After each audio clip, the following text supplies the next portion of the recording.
We start, though, with the day's big breaking news. Chelsea have confirmed the appointment of Liam Rosenior as their new head coach on a 6.5-year deal.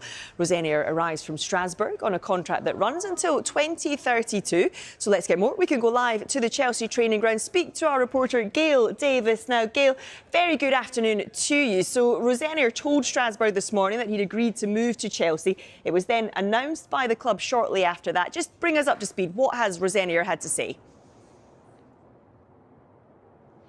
Yeah, very good afternoon to you. Since Enzo Maresca's departure on New Year's Day, he has been the favourite, hasn't he, to take over. And finally this morning, that confirmation came.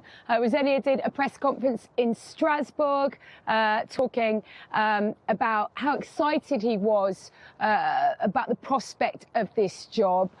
He said, "I deeply believe in teamwork, unity, togetherness and working for one another. And those values will be at the heart of everything we do. They will be the foundation of our success. I'm excited to work with this extremely talented group of players and staff to build strong connections on and off the pitch and to create an environment where everyone feels united and driven by the same goal. There is a real hunger to win and I will give everything every single day to help this team compete and win at the very highest level, to make everyone connected and proud to be a part of Chelsea Football Club. I want our fans to be proud of who we are and what we represent in every single game that we play.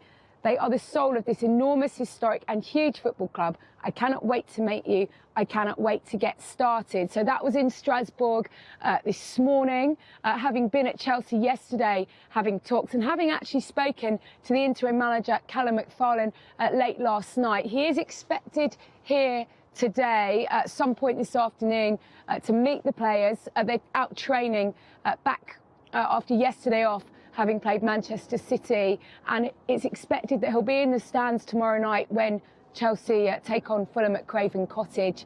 And from there, well, it feels like a little bit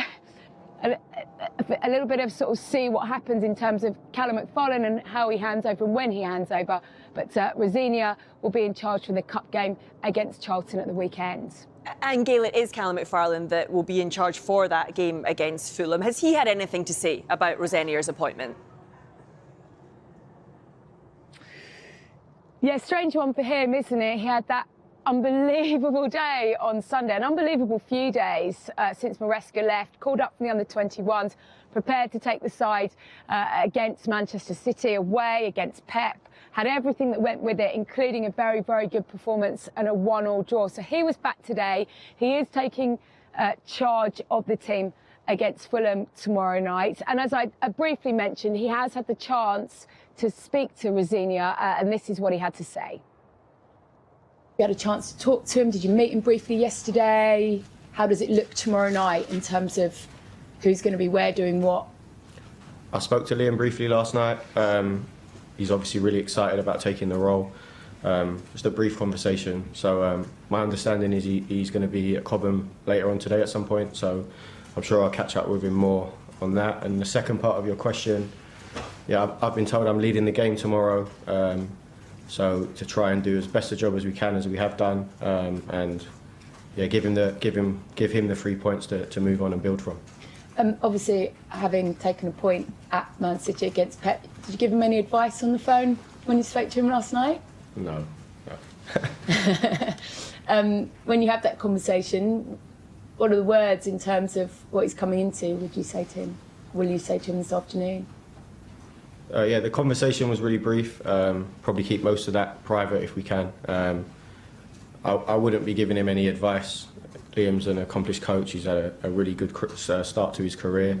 So I'm sure he's got his own ideas and own things that he wants to attack. So I'm here to support him with whatever he needs in the best way I can. But I won't be giving him any advice.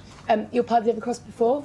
Sorry? Have your paths ever crossed before? Like if you've done coaching, do you know him, friends of friends? Because it's normally sometimes throws up things like that, doesn't it?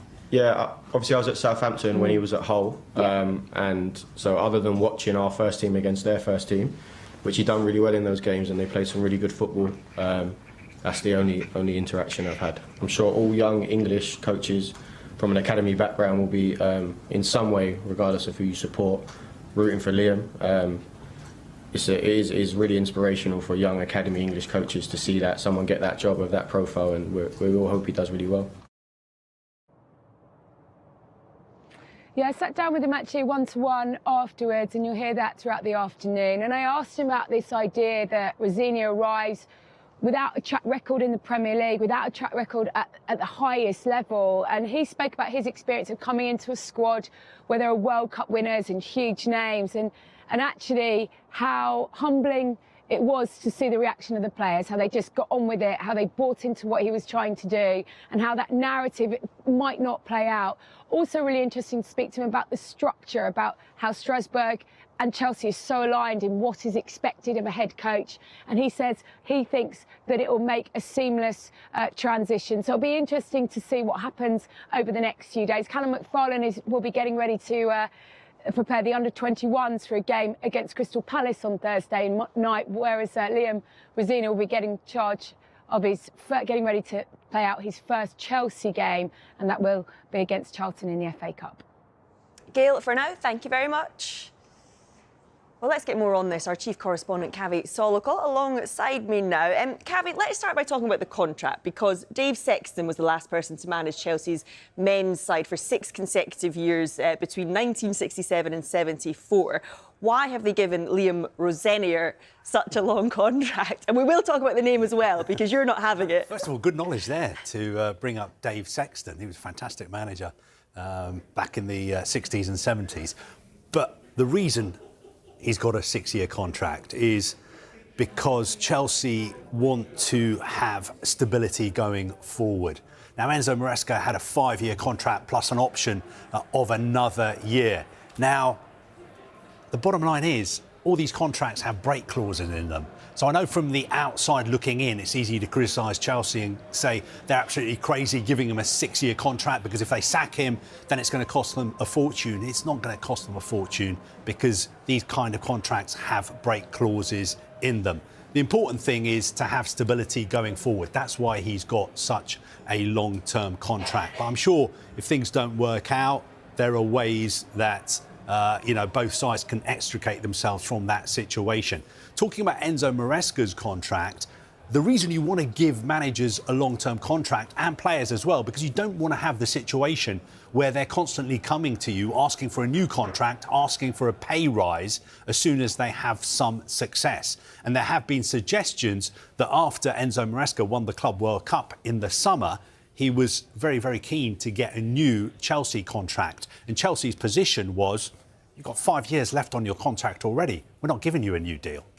And what about the job that he has? Because will he be allowed to get on with the job with little interference? Well, he's going to be the head coach. He's not going to be the manager. He can't just do what he wants. He has to fit into the team behind the team. And he's already done that at Strasbourg. I think the important thing for him going forward is that he has to demonstrate that he can do certain things better than Enzo Maresca was doing them. So, for instance, his relationship with the media, the way he conducts himself in news conferences, he has to be on message. Also, his relationship with the medical department.